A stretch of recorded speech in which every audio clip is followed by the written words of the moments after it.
মধুপুর গ্রামের পাশে বড় একটা জঙ্গল ছিল। সেই জঙ্গলের পশু পাখিরা সেখানে জীবিকা নির্বাহ করে সুখেই দিন কাটাতো। সেই জঙ্গলে টুনি পাখি তার দুই ছানাকে নিয়ে অনেক কষ্টে দিন পার করত। টুনির স্বামী অনেক আগেই মারা গেছে, তাই টুনির অনেক কষ্টেই সন্তানদের বড় করতে হচ্ছে। মা, তোমার খুব কষ্ট হয় তাই না? তুমি তো সারাদিন কাকলি মাসির বাড়িতে কাজ করো, আবার কাজ শেষে বাড়ি এসে বাড়ির সব কাজ করো। তুমি একা হাতে বাইরের কাজও সামলাচ্ছ, আবার ঘরের কাজও সামলাচ্ছ। তোমার তো অনেক কষ্ট হয় তাই না মা? না রে মা, আমি তোদের মুখের দিকে তাকিয়ে সব কিছু করতে পারি, আমার কোনো কষ্ট হয় না। তোদের বাবা চলে যাওয়ার পর আমাকেই তো সব সামলাতে হচ্ছে। মা, তুমি কষ্ট পেও না, সব ঠিক হয়ে যাবে, আমাদের কষ্ট দূর হয়ে যাবে মা। হ্যাঁ রে মা, আমি তো তোদের ঠিক মতো খাওয়াতেও পারি না, তোদের তো অনেক কষ্ট হয়, আমি বুঝি। একদিন দেখবি সব ঠিক হয়ে যাবে, তখন তোকে না খেয়ে থাকতে হবে না সোনা।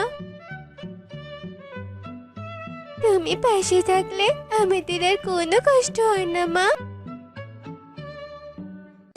হয়েছে, তোদের আর পাকা পাকা কথা বলতে হবে না, আমার কাজে দেরি হয়ে যাচ্ছে।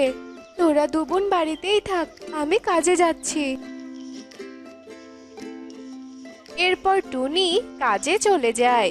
টুনি কাকলি কাকের রেস্টুরেন্টে রাঁধুনির কাজ করত। টুনির হাতে রান্না অনেক মজার ছিল, তাই বনের সব পাখিরা কাকলির রেস্টুরেন্টেই খেতে আসতো আর টুনির রান্নার প্রশংসা করত। টুনি সারাদিন হাড়ভাঙা কাজ করলেও কাকলি তাকে ঠিকমতো বেতনটাও দিত না, উল্টো সারাদিন টুনির সাথে খারাপ ব্যবহার করত। বলি কি মহারানী, তোর এতক্ষণে কাজে আসার সময় হলো? দেরি করে এসেছিস বলে তোর মাইনে থেকে 500 টাকা কাটা। মালকিন, আমার বেতন থেকে টাকা কাটবেন না, এমনিতেও তো আপনি আমাকে কম বেতন দেন, যা দিয়ে আমার ছানাদের না খেয়েই থাকতে হয়, আবার আমার মাইনে কাটবেন? কি, তুই আমার মুখের ওপর কথা বলছিস? ভুলে যাস না আমি তোর মালকিন। চুপচাপ কাজে লেগে পড় যা। তারপর টুনি রান্না করতে চলে যায়। কাকলি টুনিকে নিয়ে অনেক কাজ করিয়ে নিত। কাজ শেষে টুনি বাড়ি যেতে চাইলে কাকলি বলতো, কি, এত তাড়াতাড়ি তুই বাড়ি যাবি মানে? বাসনগুলো সব পরিষ্কার করে দিয়ে তারপরে বাড়িতে যাবি। মালকিন, আমার ছোট ছোট দুটো ছানা বাড়িতে একাই থাকে, ওরা তো না খেয়ে আছে, আমি এখন না গেলে ওরা অনেক ভয় পাবে, আর বাড়িতে তো কোনো খাবার নেই, ছানারা যে না খেয়ে আছে মালকিন। তোর ছানারা না খেয়ে থাকবে তাতে আমার কি? তুই এসব কাজ করে বাড়িতে ফিরবি কেমন? তারপর টুনি বাধ্য হয়ে সব কাজ করতে থাকে, আর এইদিকে ওর ছানারা বলে, দিদি, এই দিদি, মা কখন কাজ থেকে ফিরবে বলতো? আমার যে খুব খিদে পেয়েছে, ঘরে তো খাবার নেই, তাহলে কি খাবো আমরা? তুই কাঁদিস না রে বোন, মা এক্ষুনি ফিরবে, একটু অপেক্ষা কর। তারপর টুনি কাজ শেষে বাড়িতে ফিরে আসে আর ওর ছানাদের রান্না করে দেয়। এভাবে বেশ কিছুদিন কেটে যায়। একদিন টুনি রেস্টুরেন্টে কাজ করার সময় হঠাৎ করে অসুস্থ হয়ে যায়, তবুও কাকলি তার ছুটি দেয় না। তারপর রেস্টুরেন্টে কোকিল খেতে আসে, আর কোকিল টুনিকে দেখতে পায় আর হাসপাতালে নিয়ে যায়। তখন উল্লু পেঁচা ডাক্তার বলে, টুনি অনেক অসুস্থ, ওকে কয়েকদিন বিশ্রাম নিতে হবে। ওর কাজ করা অনেক বেশি হয়ে গেছে। আমি কিছু ঔষধ লিখে দিচ্ছি, আপনি টুনিকে নিয়মিত খাওয়াবেন। এরপর কোকিল টুনিকে নিয়ে বাড়িতে আসে। কি হয়েছে মায়ের? মাকে এমন দেখাচ্ছে কেন? তোমার মা অনেক অসুস্থ, তবে তোমরা চিন্তা করো না, ঠিক হয়ে যাবে। টুনির অসুস্থতার কথা শুনে বনের সব পাখিরা একে একে দেখতে আসে। টুনির এমন অবস্থা দেখে সবার অনেক কষ্ট হয়। তখন টিয়ে বলে, তুমি কাকলির রেস্টুরেন্টে কাজ করো, আর কাকলি তোমার থেকে অনেক কাজ করিয়ে নেয়, কিন্তু বেতন তো দেয় না। তোমার রান্না তো অনেক মজার, তোমার হাতের জিলাপি তো অনেক মজার। তুমি কাকলির কাজ বাদ দিয়ে নিজে একটা জিলাপির দোকান দাও, তোমার কাছে সবাই খেতে আসবে। দেখো, টিয়ে কিন্তু ভুল কিছু বলেনি টুনি বোন। তোমার হাতের রান্না তো অনেক মজার, আর জিলেপি তো অসাধারণ। তুমি আর কতদিন ওই কাকুলির রেস্টুরেন্টে কাজ করবে? তুমি বরং একটা জিলিপির দোকান দাও। তুমি জিলাপি বিক্রি করে অনেক উন্নতি করতে পারবে। আমাদের কথাটা শোনো। এরপর টুনি সব পাখিদের কথায় রাজি হয়ে যায়, আর কদিনের মধ্যে টুনি সুস্থ হয়ে যায়। তারপর টুনি ওর জমানো কিছু টাকা দিয়ে জিলাপির দোকান দেয়, আর তা দেখে কাকলি ভীষণ রেগে যায়, কারণ সবাই টুনির দোকানে জিলাপি খেতে যেত। কেউ আর কাকলির রেস্টুরেন্টে যেতে চাইতো না। আরে টুনি বোন, তোমার হাতের জিলাপি অনেক মজার। হ্যাঁ টুনি, তোমার হাতের জিলিপি অনেক মজার। এভাবে সব পাখিরা সবাই টুনির দোকানে জিলাপি খেতে যেত, আর তা দেখে কাকলি ভীষণ হিংসে করত। কাকলির রেস্টুরেন্টে ভালো রাঁধুনি না থাকায় আর খাবার মজা না হওয়ায় কেউ আর কাকলির রেস্টুরেন্টে খেতে যায় না। এইদিকে টুনি ওর জিলাপি বিক্রি করে অনেক স্বাবলম্বী হয়। এখন আর টুনিকে কারো কথা শুনতে হয় না। টুনির ছানাদের না খেয়েও থাকতে হয় না। তারা মা আর ছানারা মিলে সুখে দিন কাটাতে থাকে। আর ওদিকে কাকলি টুনির সাথে খারাপ ব্যবহার করার কারণে অনুতপ্ত হতে থাকে। আর এদিকে মা আর ছানারা অনেক সুখেই দিন কাটাতে থাকে। মা, আমি তোমাকে বলেছিলাম না আমাদের এই কষ্ট একদিন দূর হবে? দেখলে তো, আমার কথাই সত্যি হলো। হ্যাঁ রে মা, তোর কথাই যে সত্যি হয়েছে। আমাদের যে এখন সুখের দিন রে মা। তো বন্ধুরা, আমাদের আজকের এই গল্পটি তোমাদের কাছে কেমন লেগেছে তা কমেন্টে জানাতে ভুলো না কিন্তু।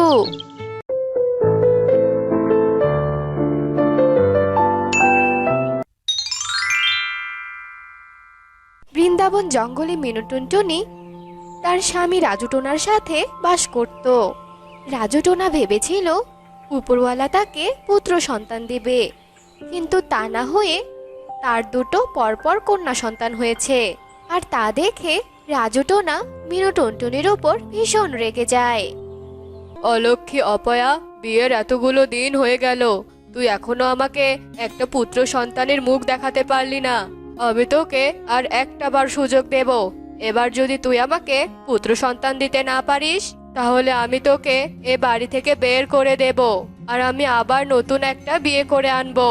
তারপর আমি পুত্র সন্তানের বাবা হব। বুঝতে পেরেছিস? দোহাই লাগে তোমার, তুমি এভাবে বলো না গো। সন্তান তো আর আমি নিজের হাতে তৈরি করতে পারি না, তাই না? উপরওয়ালাই তো দান করেন। তিনি যদি আমাকে পুত্র সন্তান না দেন, তাহলে আমি কোথায় পাবো বলো? একদম চুপ, তোর এসব কোনো কথাই আমি শুনতে চাইছি না।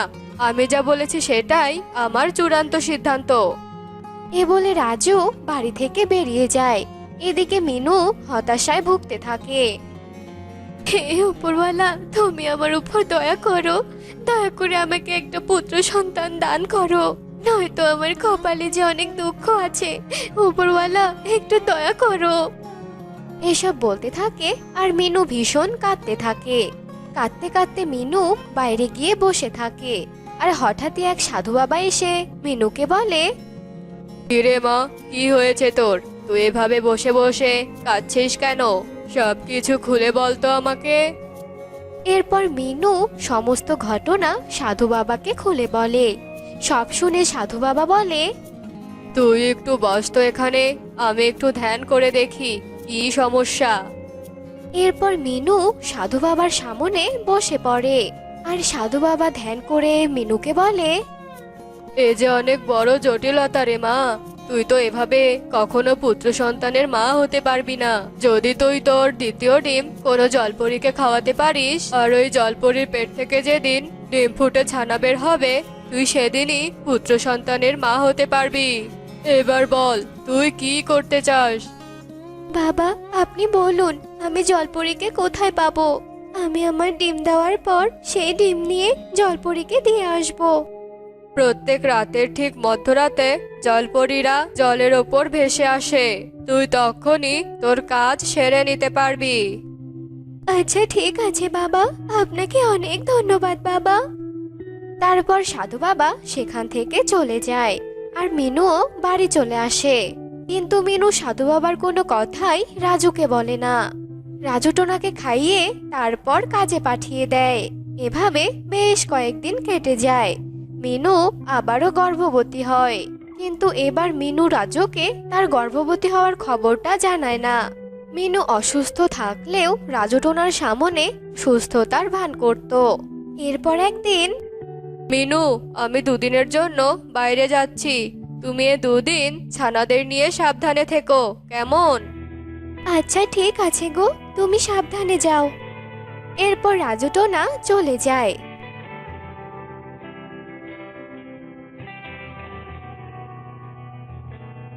এদিকে মিনুরও ডিম দেওয়ার সময় হয়। মিনু তার ঘরের এক কোণে গিয়ে একটা ডিম দেয়। রাজু চলে গিয়েছে, ভালোই হয়েছে, নয়তো আমি তো ধরা পড়ে যেতাম। এখন শুধু রাত হওয়ার অপেক্ষা, রাত হলেই আমি ডিমটা নিয়ে নদীর পাড়ে যাব। মিনু ডিম নিয়ে অপেক্ষা করতে করতে রাত হয়ে যায়। আর মিনু মধ্যরাত হওয়ার জন্য অপেক্ষা করতে থাকে। যেই না মধ্যপ্রহর শুরু হয়, অমনি মিনু ডিম নিয়ে নদীর ধারে যায়। এরপর মিনু ডিমটা জলের ধারে রাখে আর বলে, মারে, আমাকে তুই ক্ষমা করে দিস রে মা। আমি শুধু আমার ভাগ্যের পরিহাসে তোকে এখানে রেখে গেলাম রে মা, আমাকে তুই ক্ষমা করে দিস। এরপর মিনু উড়ে গিয়ে একটা গাছের ডালে গিয়ে বসে। এদিকে একটা জলপরী জলের উপরে উঠে আসে। কত সুন্দর চাঁদের আলো, নিত্য সুন্দর হাওয়া, প্রাণটা জুড়িয়ে যাচ্ছে।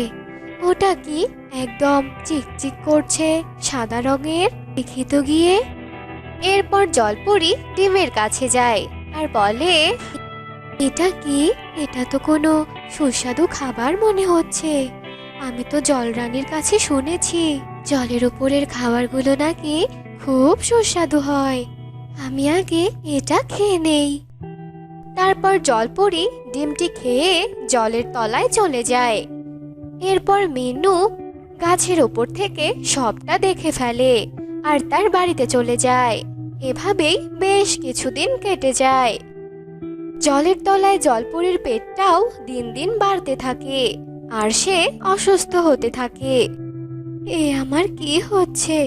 আমি এমন মুটকি কেন হয়ে যাচ্ছি? জলরানী, জলরানী, আমার কি হয়েছে? তোমরা কেন কিছু বলছো না আমায়? তুমি গর্ভবতী আর তোমার পেট থেকে বাচ্চা হওয়ার সময় এসে গেছে, কিন্তু এই বাচ্চার বাবা কে বলো তো? এসব তুমি কি বলছো? আমি তো কিছু বুঝতে পারছি না। আমি তো শুধু জলের উপর একটা সাদা খাবার খেয়েছিলাম, আর তখন থেকেই আমি এমন হয়েছি। আচ্ছা ঠিক আছে, আমি বুঝতে পেরেছি। এরপর জলরানী সেখান থেকে চলে যায়। এভাবেই বেশ কিছুদিন কেটে যায়। এদিকে মিনুও আবার গর্ভবতী হয়ে যায়। টুনি, মনে রেখো, এটাই কিন্তু শেষ সুযোগ। এবার যদি এই সুযোগ হাতছাড়া হয়ে যায়, তাহলে কিন্তু আর রক্ষে থাকবে না। আচ্ছা ঠিক আছে রাজু। এরপর রাজু চলে যায় আর মিনুও ভীষণ চিন্তায় পড়ে যায়। এভাবেই কয়েকদিন কেটে যায়। তারপর মিনু একটা ডিম দেয় আর তাতে তা দেওয়া শুরু করে। ওদিকে জলপরীর পেট থেকেও বাচ্চা হওয়ার সময় চলে আসে। কিছু সময় অতিবাহিত হয়ে যায়। তারপর জলপরী বাচ্চা দেয়। জলরানী, জলরানী, আমার বাচ্চা হয়েছে, কিন্তু এ তো পাখির ছানা। হ্যাঁ, তুমি পাখির ডিম খেয়ে নিয়েছিলে, তাই পাখির ছানা হয়েছে। তবে যাই হোক না কেন, এ তোমার সন্তান। একে মাতৃস্নেহে বড় করতে হবে, বুঝেছো? আচ্ছা ঠিক আছে জলরানী। আয় রে মা, আমি তোর নাম রাখলাম টুনি। তুই এখন থেকে গুনগুন করে গান শোনাবি আমাকে, বুঝেছিস? জলপরি মা হতে পেরে ভীষণ খুশি হয়। ওদিকে মিনুও সাধু বাবার কথা মতো পুত্র সন্তানের জন্ম দেয়। রাজু, রাজু, দেখো, আমি পুত্র সন্তানের জন্ম দিয়েছি। আমি আমার শেষ রক্ষে করতে পেরেছি রাজু। তুমি বলো, আমাকে আর বাড়ি থেকে বের করে দেবে না? আমাকে আর বকবে না? আমাকে আর মারবে না? বলো রাজু, আমাকে অনেক ভালোবাসবে? পাগলি বউ আমার, আমি তো তোমাকে এখন থেকে অনেক ভালোবাসবো। এরপর থেকে মিনু ও রাজু তাদের সন্তানদের নিয়ে অনেক সুখে শান্তিতে বাস করতে শুরু করে। আর ওদিকে জলপরি পাখির ছানাকে নিয়ে অনেক হাসি খুশিতে দিন কাটাতে থাকে। তো বন্ধুরা, আজ আমাদের গল্পটি তোমাদের কাছে কেমন লেগেছে তা কমেন্টে জানাতে ভুলো না কিন্তু।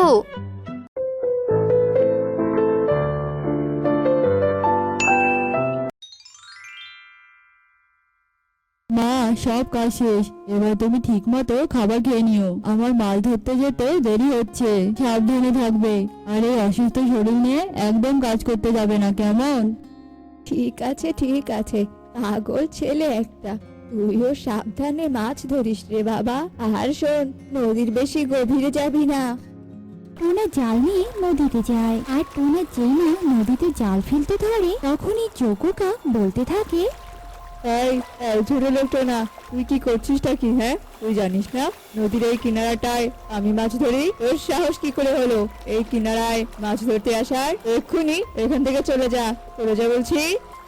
দাদা, এসব কি বলছো? তুমি তো দুদিন হলো এখানে এসেছো, আর নদীর এই কিনারা ছাড়া তো অন্য কোথাও মাছ পাওয়া যায় না। এর চেয়ে ভালো চলো আমরা দুজনে মিলেমিশে মাছ ধরি। অন্য কোথাও মাছ পাওয়া যায় না তো আমি কি করবো শুনি? আমি যখন তোকে বলেছি এখানে তুই মাছ ধরবি না, তখন ধরবি না। বেশি কথা না বলে তাড়াতাড়ি এখান থেকে চলে যা, নইলে তোর জাল কেড়ে নিয়ে তোকে এখানে ডুবিয়ে মারবো, বুঝেছিস? এরপর টোনা কোনো কিছু না বলে নদীর অন্য কিনারায় চলে আসে। ঝামেলা না করে ওখান থেকে চলে আসাটাই ভালো হয়েছে। ওরা বনের ক্ষমতাবান পাখি, কখন কি করে বলা যায় না। হে সৃষ্টিকর্তা, আমি যেন এই শূন্য কিনারাতে মাছ পাই। টোনা আর কিছু না বলে জাল ফেলতে থাকে, কিন্তু জালে কোনো মাছই ওঠে না। অবশেষে টোনা দুটো মাছ নিয়ে বাজারে যায়, আর সেগুলো বিক্রি করে রাতে বাড়িতে ফিরে আসে। বাবা, তুই এসেছিস, কিন্তু আজ এত দেরি করলি যে? তোর মুখটা তো দেখছি একদম শুকিয়ে গেছে। যা বাবা, হাত মুখটা ধুয়ে আয়, আজ যে আমি তোর জন্য রান্না করেছি। তুমি এই অসুস্থ শরীর নিয়ে কেন রান্না করেছো?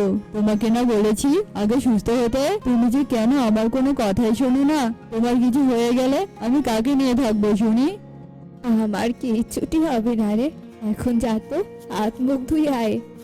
টোনা হাত মুখ ধুয়ে এসে খাবার খায়। পরের দিন টোনা আবারও যজ্ঞ কাকের ওখানে মাছ ধরতে যায়। এই তো না, এই তোকে না বলেছি এখানে তুই মাছ ধরতে আসবি না? তাহলে তুই আজকেও কেন এসেছিস? হ্যাঁ দাদা, ওখানে মাছ পাওয়া যায় না, আর মাছ না পাওয়া গেলে আমরা কিভাবে ওখানে থাকবো শুনি? দাদা, এমন অন্যায় করো না, বাড়িতে আমার অসুস্থ মা আছে। আমি তোর কোনো কথাই শুনতে চাই না। তুই আজকেও ভুল করেছিস, তার মানে তুই আজকেও শাস্তি পাবি। আর তোর শাস্তি হলো তুই নদীর গভীরে গিয়ে মাছ ধরবি। নদীর গভীরে তো অনেক ঢেউ দাদা, আমার যদি কোনো ক্ষতি হয়? সেটা হচ্ছে তোর ব্যাপার। আর টোনা, তুই কিন্তু আমাকে বড্ড জ্বালাচ্ছিস। এবার কিন্তু তুই আমার রাগ দেখবি। টোনা আর কিছু না বলে নৌকা নিয়ে নদীর গভীরে যেতে থাকে। টোনা নদীর গভীরে গিয়ে বলতে থাকে, এখানে তো খুব ঢেউ, এর ঢেউর মাঝে আমি জাল ফেলবো, আর কিভাবেই বা মাছ ধরবো? মা, তোমার ছেলের জন্য তুমি একটু আশীর্বাদ করো। টোনা অনেক কষ্টে নদীর গভীরে জাল ফেলে, আর কয়েকটা মাছ নিয়ে কিনারায় চলে আসে। আর এভাবেই কয়েকদিন কেটে যায়। প্রতিদিনের মতো টোনা আজকেও যায় মাছ ধরতে। আকাশটা কালো হয়ে এসেছে, আর এদিকে মায়ের ওষুধও শেষ হয়ে এসেছে। ঝড় ওঠার আগে কয়েকটা মাছ নিয়ে কিনারায় ফিরতে হবে, দেরি করা যাবে না। টোনা নদীতে জাল ফেলতে শুরু করে। হঠাৎ জোরে প্রবল বেগে ঝড় ওঠে। হায় হায়, ঝড় তো উঠে গেল, আর নৌকাটাও তলিয়ে যাচ্ছে। হে সৃষ্টিকর্তা, আমাকে কিনারায় নিয়ে যাওয়ার ক্ষমতা দান করো। বাতাসে তো নৌকা এগুচ্ছে না। টোনার নৌকা উল্টে যায় আর টোনা নদীতে ভাসতে থাকে। ভাসতে ভাসতে সে অন্য বনের কিনারায় গিয়ে পৌঁছায়। বেশ কিছুক্ষণ পর টোনার জ্ঞান ফিরে। আরে আরে, আমি বেঁচে আছি, আমার কোনো ক্ষতি হয়নি। আরে এই গাছপালাগুলো তো আমাদের বনের মতো লাগছে না, তার মানে আমি ভাসতে ভাসতে অন্য বনে চলে এসেছি। আমার বড্ড খিদে পেয়েছে, আমি যে আর অন্য কিছু ভাবতেই পারছি না। যাই, এই বনের পাখিদের কাছ থেকে একটু খাবার চেয়ে খাই, তারপর না হয় বাড়িতে যাব।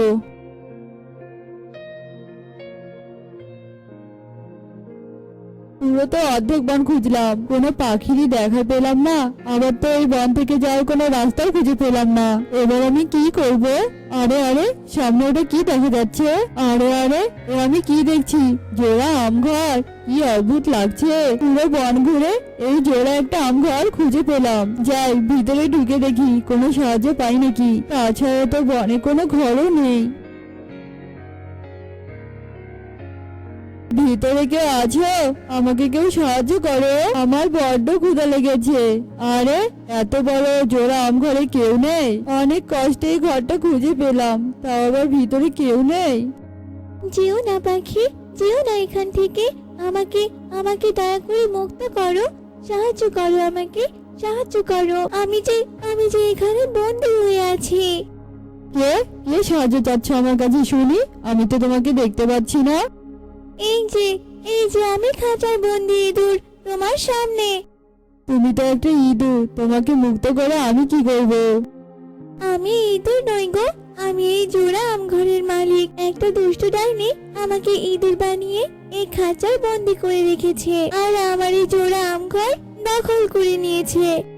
কিন্তু ওই ডাইনি তোমাকে বন্দি করলো কেন? আর এই জোড়া আম ঘরই বা তোমার কাছ থেকে ছিনিয়ে নিল কেন?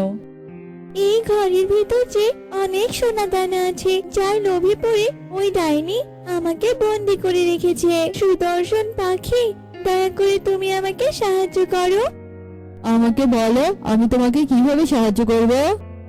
আমি তোমাকে সবটা খুলে বলবো, কিন্তু তার আগে তুমি লুকিয়ে পড়ো। ওই ডাইনির ফেরার যে সময় হয়ে গেছে। ডাইনি যখন ঘুমিয়ে পড়বে তখন না হয় তুমি আমার কাছে এসো, তখন আমি তোমাকে সবটা খুলে বলবো। এখন যাও, জলদি লুকিয়ে পড়ো। টোনা লুকিয়ে পড়ার সাথে সাথে ডাইনির আগমন ঘটে। এমন জানি চারপাশে পাখি পাখি গন্ধ পাচ্ছি। এই ইঁদুর, বল এই জোড়া আম ঘরে করার পাখি এসেছে কিনা, সত্যি বলবি, নাহলে কিন্তু তোকে কঠোর শাস্তি দেব। আরে আরে ডাইনি, তুমি এত রাগ করছো কেন? এখানে তো কেউ আসেনি। আমার মনে হয় কে জানো, তুমি বাইরে থেকে যে পাখি খেয়ে এসেছো তারই গন্ধ পাচ্ছো। হতে পারে। তবে শোন, আমার সঙ্গে কিন্তু বেশি চালাকি করার চেষ্টা করবি না। আমি অনেক ক্লান্ত, আমি ঘুমাতে যাচ্ছি। আর প্রতিদিনের মতো যদি তুই আমার ঘুম ভাঙাস না, তাহলে কিন্তু আমি তোকে মেরেই ফেলবো। ডাইনি ঘুমাতে চলে যায় আর টোনা বের হয়ে আসে। বলো জোড়া আম ঘরের মালিক, আমি তোমাকে কিভাবে মুক্ত করব? ওই যে সোনার সিন্দুরটা দেখছো, ওতেই ডাইনির প্রাণ ভোমরা আছে। তুমি যদি ওই প্রাণ ভোমরাটাকে ধ্বংস করতে পারো, তাহলে ডাইনি আর থাকবে না, আর আমিও মুক্ত হয়ে আমার আসল রূপ ফিরে পাবো। টোনা আর দেরি না করে ওই সিন্দুক থেকে ডাইনির প্রাণ ভোমরা বের করে। প্রাণ ভোমরাটা একটা কাচের বোতলে ছিল। এই যে ডাইনির প্রাণ ভোমরা, এটা আমি এক্ষুনি ভেঙে ফেলবো। আমার ঘুমানোর সুযোগ নিয়ে তুই এটা এখানে ভাঙতে এসেছিস? আমি টের পেয়ে এখানে এসেছি। এই খবরদার, তুই ওটার কিছুই পাবি না। ওটা আমার প্রাণ ভোমরা, আমাকে দিয়ে দে বলছি, আমাকে দিয়ে দে। আমি কথা দিচ্ছি, তোদের আমি কোনো ক্ষতি করবো না। আমি চলে যাবো এই জোড়া আম ঘর থেকে, আর তোমার প্রাণটা বেঁচে যাবে। ছাড় ওটা বলছি, ছাড়। না সুদর্শন পাখি, তুমি ওর কোনো কথা শোনো না, ভেঙে ফেলো এই ছলনাময়ী প্রাণ ভোমরা। টোনার প্রাণ ভোমরাটাকে ভেঙে ফেলে আর ডাইনির সাথে সাথে ধ্বংস হয়ে যায়, আর ইঁদুর মুক্ত হয়ে তার আসল রূপে ফিরে আসে। তোমাকে অনেক ধন্যবাদ, কিন্তু তুমি এই বনে কি করে এসেছো? ডাইনি তো এই বনে আসার সব রাস্তাই বন্ধ করে দিয়েছে। এরপর টোনা সব কথা খুলে বলে। ও, তার মানে তুমি ঝড়ের কারণে ভাসতে ভাসতে এসেছো? হ্যাঁ পাখি, তুমি মুক্ত হয়েছ, তাহলে এবার আমি আসি। বাড়িতে আমার অসুস্থ মা আমার জন্য অপেক্ষা করছে। টোনা, তুমি অনেক ভালো পাখি, আমি তোমাকে বিয়ে করতে চাই। বলো টোনা, তুমি কি আমাকে বিয়ে করবে? তুমি কোনো চিন্তা করো না টোনা, তোমার মা সহ আমরা তিনজন এই জোড়া আম ঘরে থাকবো। এই ঘরে যে অনেক সোনা দানা আছে, তোমাকে আর কষ্ট করে কাজ করতে হবে না। হ্যাঁ টুনি, আমি রাজি তোমাকে বিয়ে করতে। আমাদের মা দাঁড়িয়ে থেকে আমাদের বিয়ে দেবে। তুমি এখানেই থাকো, আমি আমার মাকে নিয়ে আসি, কেমন? এরপর টোনা তার মাকে নিয়ে আসে আর টোনা টুনির ধুমধামে বিয়ে হয়। উদাস দুপুর বেলা চোখি আসবে কি একলা নদীর ঘাটেতে, দেখতে তোমায় মন চাইছে, লা লা লা লা লা লা লা লা। কাকলি, তুমি এসে গেছো? আহারে, আমার প্রেমিকাটা কখন থেকে অপেক্ষা করছে। হারামজাদা, এখন তোর আসার সময় হলো। যা, এখন থেকে তোর সাথে আমার ব্রেকআপ। আরে, আমার গার্লফ্রেন্ড তো দেখছি অনেক রেগে আছে। এখন আমি কি করব আর কি করে ওর রাগ ভাঙাবো? বাবা কালু, আমার এই মুরগিটা কিনে নেবে? আজকে যে একটা মুরগিও বিক্রি করতে পারিনি। দূর বুড়িমা, আমি আমার গার্লফ্রেন্ডের রাগ ভাঙাতে পারছি না, আর তুমি এসেছো মুরগি বিক্রি করতে? তা করবে কেন? আমার যে মুরগির ডিম খেতে ভালো লাগে, যদি তাই করতে তাহলে মুরগিটা কিনে আমাকে গিফট করতে। ও, তোমার এই মুরগিটা উপহার লাগবে বুঝি? এক্ষুনি কিনে দিচ্ছি। এ কি, মানি ব্যাগে তো কোনো টাকা নেই। এখন আমি কি করে মুরগিটা কিনে নেব? কি রে বাবা, নিবি আমার মুরগিটা? মানে বুড়িমা, আমি আমার সব টাকা তো বাড়িতে ফেলে এসেছি। এখন কি করে যে মুরগিটা কিনে নেব বুঝতেই পারছি না। ঠিক আছে, এই মুরগিটা তুই বিনা টাকায় নিয়ে নে। হে কি বুড়িমা, তুমি আমাকে বিনা টাকায় মুরগিটা দিয়ে দিচ্ছ? তাহলে বিক্রি করতে চাইলে কেন? আর তোমার কাছে তো দেখছি অনেক টাকা, এত টাকা তুমি কোথায় পেলে? কি রে বাবা, তুই আমার হাতে এই সামান্য টাকা কটা দেখে অবাক হলি বুঝি? আমার বাড়িতে তো অনেক টাকা আছে, সব টাকা আমি মুরগি বিক্রি করে জমিয়েছি। দেখেছো কাকুলি, এই বুড়িমা কিনা সামান্য মুরগি বিক্রি করে এত টাকা জমিয়েছে, আর তার বাড়িতে নাকি এর থেকে আরো অনেক বেশি টাকা আছে। ওই টাকাগুলো তো আমাদের দরকার। কিন্তু এতগুলো টাকা তুমি কোথায় পাবে বলো তো? বুড়িমার টাকা লোভ করে কোনো লাভ আছে নাকি? হ্যাঁ কাকুলি, তুমি দেখবে খুব শীঘ্রই বুড়িমার সব টাকা আমাদের কাছে চলে আসবে, আর আমরা সেই টাকা দিয়ে দূর বিদেশে ঘুরে আসবো। হা হা হা হা হা। কিন্তু কিভাবে বলো তো? এরপর কালু ও কাকলি দুজনে মিলে বুদ্ধির পরিকল্পনা করতে থাকে, আর এভাবে দেখতে দেখতে সেই দিনটি কেটে যায়। চলো কাকুলি, আমরা সকাল সকাল বুড়িমার বাড়িতে যাই। না না, আমি চুরি করতে যাব না, আর তাছাড়া তোমার মতো একটা চোর বয়ফ্রেন্ড থাকতে আমি কেন চুরি করতে যাব? কি হলো কাকুলি, কি এত ভাবছো? গেল রে গেল, আমার পেটের ব্যথায় জীবনটা শেষ হয়ে গেল। আমি পটি করতে যাচ্ছি কালু, তুমি বরং একাই বুড়িমার বাড়ি থেকে টাকাগুলো চুরি করে নিয়ে এসো। ঠিক আছে, তোমাকে যেতে হবে না, চুরি করার জন্য এই কালু একাই যথেষ্ট। এরপর কালু মিনু বুড়ির বাড়ির খোঁজে চলে যায়, আর কিছু দূর যাওয়ার পর কালু মিনু বুড়ির বাড়ি এদিক সেদিক খুঁজতে থাকে, কিন্তু কিছুতেই সেই মিনু বুড়ির বাড়ি খুঁজে পায় না। ধুর, বুড়িমা তো বলেছিল এই নদীর আশেপাশেই নাকি বুড়ির বাড়ি, কিন্তু এই নদীর আশেপাশে তো কোনো বাড়িই নেই। এরপর কালু মিনু বুড়ির পেছন পেছন যেতে থাকে, আর কিছু দূর যাওয়ার পরই নদী পার হয়ে মিনু বুড়ি একটা তরমুজ ঘরে প্রবেশ করে। তার মানে ওই তরমুজ ঘরটাই বুড়ির ঘর। বুড়ির তরমুজ ঘরটা তো দেখতে ভীষণ সুন্দর। তাহলে এই বুড়িমার তরমুজ ঘর আর এই টাকা পয়সা সব আমার। হা হা হা হা হা। এ কথা বলে কালু যেই না তরমুজ ঘরের ভেতরে যায়, তখনই তরমুজ ঘরের দরজা বন্ধ হয়ে যায়। আমি জানতাম তুই টাকার কথা শুনে লোভে পড়ে ঠিক চলে আসবি, আর এসে যখন পড়েছিস তাহলে সবার মতো তোকেও আমি মুরগি বানিয়ে ফেলবো। হ্যাঁ, ডাইনি, কিন্তু এটাই তো ওই বুড়িমার বাড়ি। আমি তো কিছুক্ষণ আগেই বুড়িমাকে এখানে প্রবেশ করতে দেখলাম, কিন্তু বুড়িমা কোথায় গেল? দেখ তো, আমি সেই বুড়ি কিনা। হে, এ কি? তার মানে তুমি কোনো বুড়ি নও, তুমি একটা ডাইনি।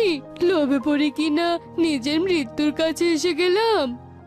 হ্যাঁ, তুই জানিস না লোভে পাপ আর পাপে মৃত্যু। তুই নিজেই লোভ করেছিস। দূর, আমি এত কথা কেন বলছি বলতো? আমি তো তোকে এখন মুরগি বানাবো। মেরো না, আমাকে মেরো না, সাহায্য করো, কেউ আমাকে সাহায্য করো। আসবে না, কেউ তোকে সাহায্য করতে আসবে না। তুমি ভয় পেও না কালু দাদা, এই শয়তান ডাইনি তোমার কিচ্ছু করতে পারবে না। তাই নাকি রে? তোরাও আমার তরমুজ ঘরে চলে এসেছিস? তাহলে আজ তোদের সবাইকে একসাথে মুরগি বানাবো। তোর এই ইচ্ছে কোনোদিনও পূরণ হবে না। তার আগেই আমি তোকে আগুনে জ্বালিয়ে দেব। এ কথা বলে পেঁচা তান্ত্রিক তীরটা ডাইনির দিকে ছুঁড়ে মারে, আর সাথে সাথে ডাইনি আহত হয়ে পুড়ে যেতে থাকে। আর কিছুক্ষণ পর ডাইনি পুড়ে ভস্ম হয়ে যায়। আহারে, এই শয়তান ডাইনিটা না জানি আর কাকে কাকে মুরগি বানিয়ে রেখেছে। আমি এক্ষুনি এদের নিজেদের রূপ ফিরিয়ে দিচ্ছি। এরপর পেঁচা তান্ত্রিক পুড়ে যাওয়া ডাইনির ছাই নিয়ে মুরগি দুটোর উপরে ছিটিয়ে দেয়, আর সাথে সাথে মুরগি দুটো তাদের নিজেদের রূপ ফিরে পায়। তোমাদের দুজনকে অনেক ধন্যবাদ, আর তোমাদের জন্যই আমরা ডাইনির হাত থেকে রক্ষা পেলাম। কিন্তু তোমরা সবাই এখানে সঠিক সময়ে কিভাবে এলে? শোনো তবে, আমি যখন কাঠ কুড়িয়ে এই তরমুজ ঘরের পাশ দিয়ে যাচ্ছিলাম, তখন আমি তরমুজ ঘরের পাশ থেকে কবুতর দাদার চিৎকার শুনতে পাই। তারপর এই তরমুজ ঘরের ভেতরে প্রবেশ করার চেষ্টা করি, কিন্তু পারিনি। আর তাই জানালা দিয়ে দেখলাম। আমাকে মেরো না, আমাকে যেতে দাও ডাইনি। তোকে তো আমি ছেড়ে দিতে পারবো না। তোকে এখন আমি আমার পোষা মুরগি বানিয়ে ফেলবো।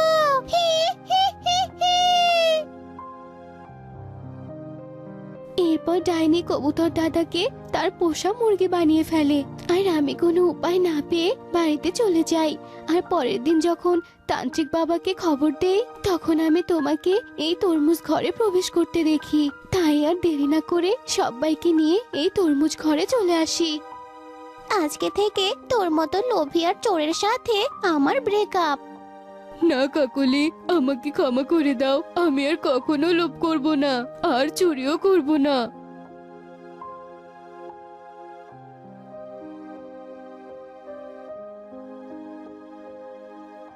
তো বন্ধুরা, আমাদের আজকের এই গল্পটি তোমাদের কাছে কেমন লেগেছে তা কমেন্টে জানাতে ভুলো না কিন্তু।